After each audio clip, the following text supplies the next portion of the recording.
Friends, பால் powder, condensed milk இது எதையுமே சேர்க்காம சூப்பர் அண்ட் குயிக்காக அதுலேயும் லோ பட்ஜெட்டில் ஒரு ஸ்வீட் தான் உங்கள் கூட வந்து நான் ஷேர் பண்ணியிருக்கேன். இது வந்து 1 இயர் பேபிஸ்லேருந்து பெரியவங்க வரைக்குமே எல்லாருமே சாப்பிடலாம். வாங்க எப்படி செய்யலான்னு பார்க்கலாம். இந்த ரெசிபிக்காக நான் முழு ராகி வந்து எடுத்திருக்கேன். இதை நல்லா வாஷ் பண்ணிவிட்டு 2 to 3 ஹார்ஸ் வந்து நல்லா ஊற வச்சுக்கலாம்.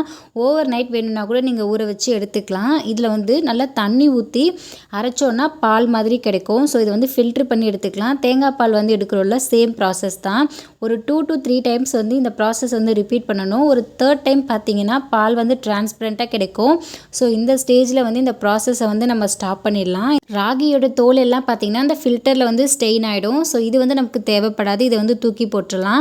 இந்த பால் பார்த்தீங்கன்னா இதுதான் நமக்கு தேவை. ஸோ இதை வந்து நம்ம எடுத்துக்கலாம். நம்ம எந்த டம்ளரில் வந்து ராகி எடுத்துருந்தோமோ அதே டம்ளரில் ஒரு டம்ளருக்கு வந்து நாட்டு சக்கரை, ஒயிட் சுகர் இல்லைனா வெல்லம் நீங்கள் எது வேணாலும் சேர்த்துக்கலாம். ஹெல்த்தியர் ஆப்ஷனாக இருக்கணும் அப்படின்றதுக்காக நான் நாட்டு சக்கரை வந்து சேர்த்துருந்தேன். ஸோ இதெல்லாத்தையுமே வந்து நல்லா மிக்ஸ் பண்ணிவிட்டு உங்களுக்கு வேணும்னா ஒரு முறை நீங்கள் ஃபில்டர் பண்ணி கூட எடுத்துக்கலாம். ஒரு அடிகனமான கடாய் வந்து நான் எடுத்துக்கிட்டேன். அதில் வந்து நம்ம மிக்ஸ் பண்ணி வச்சுருக்க பாலை வந்து நான் சேர்த்துக்கிட்டேன். ஃபுல்லாக சிம்மில் வச்சு தான் இதை வந்து செய்ய போகிறோம். ஏன்னா இதோட பச்சை வாசனை எல்லாமே போகணும். நீங்கள் ஹை ஃப்ளேமில் வச்சிங்கன்னா டக்குன்னு கட்டி தட்ட ஆரம்பிச்சிடும். ஸோ ஃபுல்லாக சிம்மில் வச்சுட்டு கைவிடாமல் வந்து கிளறிக்கிட்டே இருக்கணும். ஒரு 2 மினிட்ஸ்லேயே பார்த்தீங்கன்னா கட்டி தட்ட ஸ்டார்ட் ஆகும். அப்போ நீங்கள் கைவிடாமல் கிளறிட்டே இருக்கணும். லம்ஸ் வந்துச்சுன்னா அதை நல்லா உடச்சி விட்டுட்டு நல்லா ஸ்மூத்தாக வந்து மிக்ஸ் பண்ணுங்கள். ஒரு 4 to 5 மினிட்ஸ்லேயே பார்த்தீங்கன்னா நல்லா இது போல் திக்காயிடும். சிம்லேயே வச்சுட்டு அதோட பச்சை வாசனை போகிற வரைக்கும் நல்லா மிக்ஸ் பண்ணணும். ஒரு ஸ்பூன்லேருந்து 1.5 ஸ்பூன் வரைக்கும் நெய் சேர்த்துக்கலாம். நான் வந்து ஒரு 1.5 ஸ்பூன் நெய் சேர்த்துட்டு நல்லா மிக்ஸ் பண்ணேன். நெய் சேர்த்ததும் பார்த்தீங்கன்னா கடாயில் ஒட்டாமல் வரும். நம்ம இதில் சேர்த்துருக்க நெய் எல்லாமே பார்த்தீங்கன்னா அந்த ஸ்வீட் நல்லா அப்சர்வ் பண்ணும். உங்களுக்கு இந்த வீடியோ பார்த்தாலே நல்லா தெரியும்னு நினைக்கிறேன். நல்லா திக்காகி வந்ததுக்கப்புறம் கேஸ் ஆஃப் பண்ணிடலாம்.